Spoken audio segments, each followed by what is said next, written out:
Hey there, anthropologists. Welcome back to another lesson. I'm Eric Olson, professor of anthropology at Cuyahoga Community College. And today I thought we'd talk about a particular topic within the context of class and inequality. And it's this sort of theoretical framework known as intersectionality. And really, it sort of came to prominence in the 1980s, particularly with authors like Leith Mullings, who were talking about the intersection of race, class, and gender, and how we can't really talk about one without talking about the other two. And so this kind of comes in the wake of other anthropologists, say in the 60s. So really what they're critiquing is sort of this poverty as pathology mentality or sort of concept from especially the 1950s and 60s by people like Oscar Lewis. I take a deep dive specifically into this book, La Vida, which kind of fleshes out the concept of culture of poverty. I recommend checking out that episode of the podcast. It's episode 10 of From the Archives, where I kind of critique it. But suffice to say, the culture of poverty is where we get a lot of right-leaning and conservative class ideologies that, the pull yourself up by your bootstraps mentality, the poor only have themselves to blame. And really, intersectionality is the counter I guess you could say counter narrative, but that makes it sort of sound like it's a both sides issue. I vehemently oppose the culture of poverty perspective. But we're going to take a few examples here from particularly one case in Akron, Ohio, that kind of gives us a good sense of intersectionality and how it all fits together. So our example for today is actually a park in Akron known as Schneider Park. I've been involved with research on this park on and off for like 5 years now, I guess, at this point. But to give you context and why this relates to intersectionality between race, class, and gender, you're probably wondering, what does that have to do with a park? Well, if you can sort of make out here, these little green patches here, these are actually burials. So this is where people are buried. This is a cemetery in the middle of a park. So you can see the soccer field. If we zoom out more and more, it's entirely surrounded by urban development. So we need to ask ourselves, why is there an unmarked cemetery in the middle of this public park? There's all sorts of stuff we could get into from a historical perspective, but we're really focusing in on the intersectionality of race, class, and gender. And who's buried there? Why are they buried there? Why did this end up being a public park? Well, we can learn about that in a few different ways. And so I'm actually going to give you a couple of sort of databases that you might be able to work with. If you're not already familiar with the Library of Congress, their website has, millions, I'd argue, millions of sources, whether that's historical atlases, newspaper articles, historical documents. So we're actually going to use a few of those to explore intersectionality. So this neighborhood, we can actually trace the change of this neighborhood and this cemetery through time. This is actually a cemetery part of what's known as a county infirmary. And county infirmaries were essentially, or poor farms, whatever you want to call them, were the welfare system of the 19th century.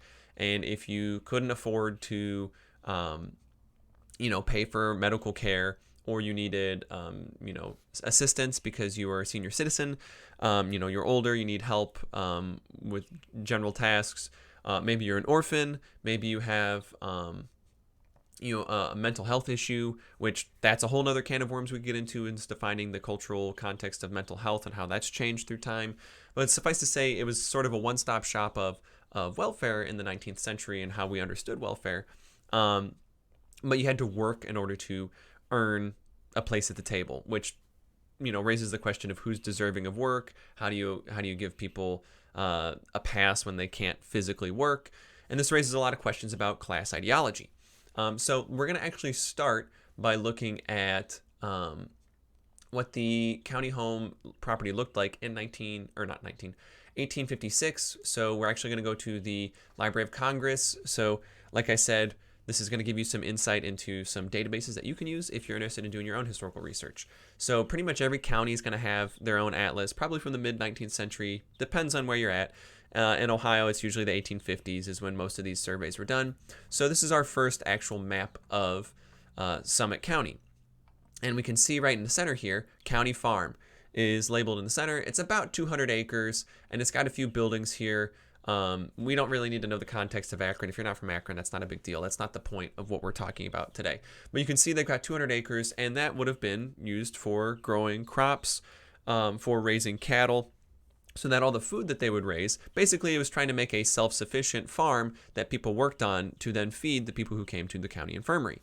And we can see sort of right here is where the city limits of Akron is. So it's well outside the city limits. So from a spatial perspective, we can see right away that clearly there's a relationship where the people who are receiving aid, who are generally speaking lower class, tend to be immigrants, tend to be people who might not be able to speak English, can't afford medical expenses. They want to put them outside of the city proper. So here's where downtown Akron is, the downtown city area. The county infirmary is outside of that. And in fact, if we look at the development of the county infirmary over time, I've actually made a convenient little map here for us. So here is a map of Akron over time. It's shaded in relief to show you elevation. I've ignored all of the street map stuff. This is just an elevation map where you can see, the dark spots are lower elevation, the very light spots are higher elevation. So here we have a hill on the west side. We have the Little Cuyahoga River Valley, some other streams indicated here in blue, Summit Lake, and then we've got all these lines going on here. So what I've mapped in is actually the residency of the people who are buried. So here's the park we were just talking about. And I've mapped in all of the locations of where people worked and lived. So you can see all these black dots indicating this is where they lived, which is mostly in the valley, where all the factories were. And I actually want to draw a few things on here. So this is a canal that was built in the 1820s. And this part of town was known as Dublin. So this is where a lot of the early Irish community was settled. This is something I've talked about elsewhere in lessons on immigration. We have a chapter in our textbook specifically about migration and about ethnicity and nationality. And so the Irish in the early 19th century were not considered white. They were not included in that definition because they were Catholic. Many of them spoke Irish or Gaelic, so they did not speak English. So they were not white Anglo-Saxon Protestant. WASP is the term we would use for that. So they were settled on the outside of downtown Akron. So in the 1820s, here's where downtown Akron is. Here's where the canal is. They're outside city limits. So from a spatial perspective, we can see the segregation of people based on class, race, gender. And then other things to note are other cemeteries. So Schneider Park is where the infirmary cemetery is located, so people who couldn't afford to pay for their burials. We can also see Glendale, which is a very prominent old historic cemetery in Akron, still being used today. This one obviously is not because it's now soccer fields for some people. Spicer Hill is now occupied by the University of Akron, so it has been moved, but the people who were in Spicer Hill were moved to Glendale. Dublin used to be a cemetery. Now it's a train depot. It's been completely bulldozed. None of those burials were really moved.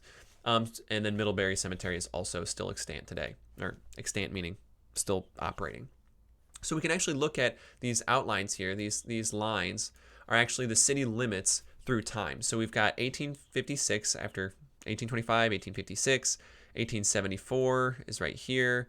What is this one? 1910, and then 1910 goes all the way out to here. So we can see by 1910, the city has expanded.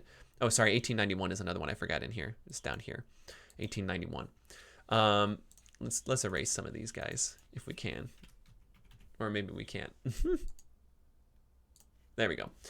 Yeah, I'm not used to using the draw feature. Anyway, so we can see the city limits are expanding outward through time, and they're pushing closer and closer to the county infirmary. So it's no longer able to push out the undesirables to the outskirts of town. They're starting to be enveloped by urban sprawl. We need to move them outside of where we can see them. They're an eyesore. So you can see this class ideology reflected in spatial relationships and how people are located on the landscape. The other thing to note is the city hospital in town and the county hospital. So the county infirmary doubled as a county hospital. So you can see the distance-wise, most people live pretty dang close to the city hospital. In fact, it is probably statistically, I ran a least cost path, which is a type of statistical analysis. Almost all of the people that we have records for where they lived, based on their death certificates. We gathered this information from death certificates of the people buried at Schneider Park. So that's how we know of the people where they lived based on what was on their death certificate. they could have easily commuted to the city hospital more easily than the county hospital, at least distance-wise, and certainly from terrain, less elevation climbs, less of a hike, so to speak. But because the city hospital charged, and they discriminated against people who did not speak English or could not read, could not write, or could not pay, they were sent to the county hospital. So this map actually is communicating a whole lot here about the history of intersectionality here.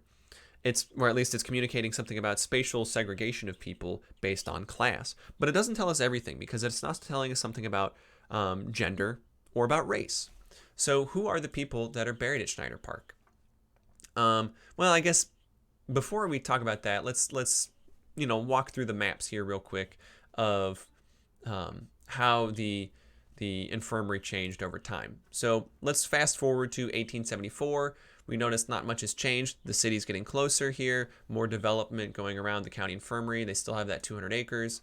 And then in 1891, you can still see they're prominently listed here. They're gathering more land, and the city is continuing to develop around the infirmary. By 1910, it's literally right on the infirmary is literally at the edge of city limits. And in 1916, the infirmary is moved to another location outside of town, well outside of town, like miles and miles. And so here we are in 1921. The city has developed around it. We can see they've started to, actually, sorry, this is 1915. This is a year before they moved. Got to think here. So you can see here's the outbuildings. So here's the actual infirmary divided by a male and a female wing. So they divided people by sex, not necessarily by gender, by sex. Although back in those days, sex and gender were synonymous. And then we have all these other outbuildings. We have a pond for making ice, because remember, refrigeration isn't a thing. They've got chicken coops. They've got stables for hogs and horses. And then all of this would have been farmland, where they would have grown wheat or corn or whatever. Storehouses, silos, pest houses. So when people are infected or they need to isolate them, basically it's solitary confinement. And we're not getting into the complexities of county home histories and all that kind of stuff. Suffice to say, Akron is probably the worst example of a county infirmary in the state of Ohio. It's definitely not a happy story, stuff that went on in the Summit County Infirmary. And then here we are in 1921. We can see at this point houses are being built. That's what these little pink dots are here, or these pink squares. These are new houses constructed. We can see where the infirmary was, completely gone. And then the cemetery is right about here. And we notice it's now a public park. So the city has completely enveloped this space and redeveloped it and redesigned it. So with that being said, what does this have to do with the people who are living there? Or rather, I should say, how does that reflect intersectionality? Because we've already established that there's class involved, but there's also race and gender. Most of the people buried at Schneider Park, if we go back here, most of these graves are infants of single mothers who died in childbirth or could not be taken care of, so they had to be abandoned. Many of the inmates at the infirmary were also single mothers, so there was a gender ideology of single motherhood is a mental deficiency. So a lot of people were admitted to the infirmary because if they were a single mother, clearly something was wrong with them. What we also don't see a whole lot of in the infirmary is African Americans or people of color. They make up less than 5% of the entirety of people buried at Schneider Park, at least those that we know of. There could be more, but suffice to say, of the ones that we know, most of them are white Anglo-Saxon Protestants. So the people who were admitted, I should say. So the thing to keep in mind is, if we go back to this one, if you were allowed to stay at the infirmary, admitted to the infirmary and staying on the grounds, and you weren't just being treated for a medical condition, generally speaking, those people were white, and they were of an ethnic background where they spoke English, usually Protestant. So think people from France, England, Germany, Scandinavia, so Protestant white countries. Whereas if you were Eastern European, if you were, say, practicing Orthodox Christianity or Catholicism, English wasn't your first language, nor was it a closely related language. So Slavic languages being very different than English languages or English-related Germanic languages. You oftentimes were not admitted to the infirmary, but you did end up getting buried in the infirmary cemetery. So there is a distinction, even when we look at the infirmary, of, race, class, gender, looking at who was being admitted. Generally speaking, females who were single mothers were admitted, males were not admitted at the same rates. So we can already see right away in this example that, we can't talk about class without also talking about race and gender. All right, let's see what else I got in my notes here. Okay, another thing I wanted to talk about is sort of class ideology, and a lot of it centers around immigration, which inherently draws back to racial ideologies. And I actually have an example here from the Columbia Evening Missourian from 1921, which I actually pulled from Chronicling America, which is also from the Library of Congress. So again, like I said, newspaper articles, all sorts of historical documents you can gather. And you can do, keyword searches of newspaper articles. And so I was able to get this one here. It talks about Akron and immigrants, because most of the people buried in the infirmary cemetery were immigrants. So I'm actually going to read probably all of this, and then we'll break down some context. But things to remember is talking about intersectionality. Do you notice anything about class ideology? Do you notice anything about gender ideologies? And do you notice anything about racial ideologies? Ooh, did you hear that whistle there when I said racial? Racial ideologies in the way this person is writing. So this is Frederick Wallace. And just right away, the title of this, I mean, if you've never looked at historical newspapers, they're kind of wonky because the way they do headlines, it's all just kind of slammed together. It's just a bunch of texts vomited onto a page, basically. But this article is just this little column here, wants right immigrants. So, you might recognize some, right-leaning tendencies. This might sound similar to, say, La Vida, Oscar Lewis, who, to be fair, Oscar Lewis and La Vida, before we get into this, the counterpoint to Lewis is that he's not necessarily advocating for sort of racial ideologies or arguing for gender or class ideologies. But it's very easy to take someone like Oscar Lewis and the culture of poverty and distort that into your justification of racial ideologies, gender ideologies. It's not much of a stretch to take something like La Vida and reinforce your own stereotypes about people from Puerto Rico, people who are low income in New York, so on and so forth. So the war on poverty in the 1960s, very much influenced by the works of Oscar Lewis, which is why in the 1980s you see a big, pendulum swing the opposite direction in the postmodern critique with people like Leith Mullings with Intersectionality, which is what we're focusing on today. So anyway, let's go ahead and read this article from 1921, and you might find some eerie similarities to 2021, 100 years later. So Frederick Wallace would admit desirable newcomers only. Our problem is not immigration, but the immigrant, according to an address made by Frederick A. Wallace, United States Commissioner of Immigration before the Illinois Manufacturers Association.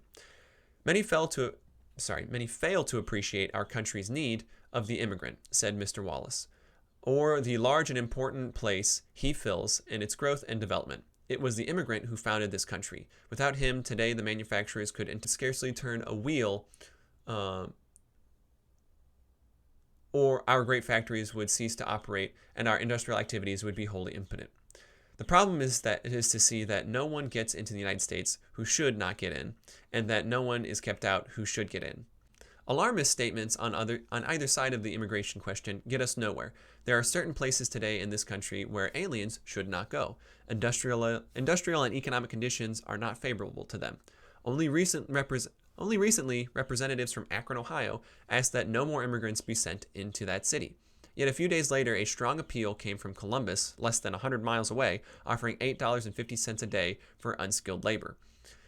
It makes no difference to America whether the number of immigrants is 12 million or 25 million. The question is, what kind are we going to get and how are we going to receive them? Immigration is an economic problem, not a national menace.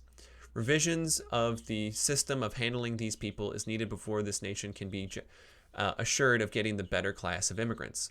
Some method of preferential selection must be put in operation at the ports of embarkation.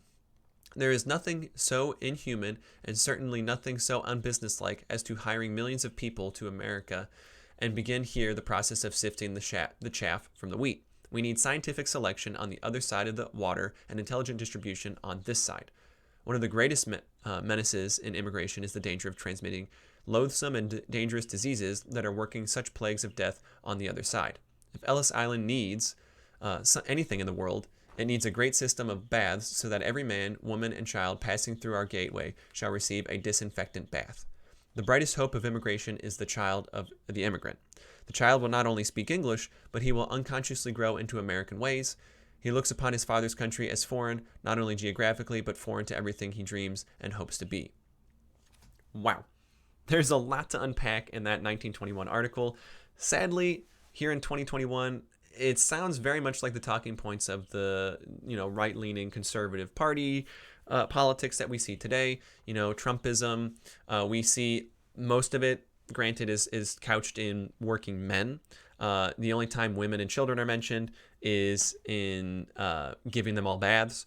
We notice that immigrants are viewed as dirty. Remember, this is coming after the 1918 Spanish flu pandemic. So this perspective of immigrants as being dirty. So there's a class ideology going on there. There's also an ideology of you need to speak English. Who is the right immigrant? There's not really any clear explanation here. So the subtext that we have to go off of is our subtext for the rest of the country at this time, which is basically white Anglo-Saxon Protestants. This is also coming 3 years before the 1924 Immigration Act. It's also coming 3 years before the Indian Citizenship Act. So really redefining who can come into the country. Huge overhauls in immigration is happening, largely because of World War I and the Spanish flu. We're seeing a lot of people fleeing war-torn countries. I mean, World War I has devastated so many different countries that we see a huge influx of immigration in, the late 19-teens. And this is also happening in Schneider Park. So most of the people that we know about, so all of these residencies, all the people that are buried there, most of them are post-1908. And in fact, most of them are usually around 1916, the middle of World War I. So we're seeing a lot of refugee populations. We're seeing a lot of people flee conflict. So not only is intersectionality really a discussion of race, class, and gender, but it's arguably a discussion of ethnicity. It's a discussion of migration. It's a discussion of economics. It's a discussion of these ideologies that reproduce themselves and the dangers of reproducing these ideologies if, we aren't careful in understanding the underlying structure of, gender ideology, class ideology, racial ideology.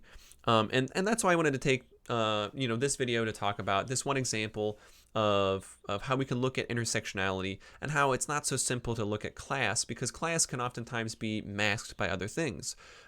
Usually it's not the first thing that you see. Sometimes it's gender. Sometimes it's race. And this is something that Leith Mullings and others point out when we talk about intersectionality, is class, because it can be easily masked. You can't necessarily tell that someone's a millionaire. I mean, look at Mark Zuckerberg. The guy does not exude wealth and class necessarily based on his physical appearance, whereas his race and gender are, generally speaking, more accessible and more easily identifiable in general terms. So that's why I wanted to take a moment to talk about intersectionality, the intersection of race, class, and gender. That's going to do it for today's video. Hopefully you got something out of it. Hopefully you learned something. Hopefully I didn't stir the pot too much with this one, just kind of giving you context on a particular theoretical framework within anthropology. And stay tuned for the next video. And until then, never stop learning.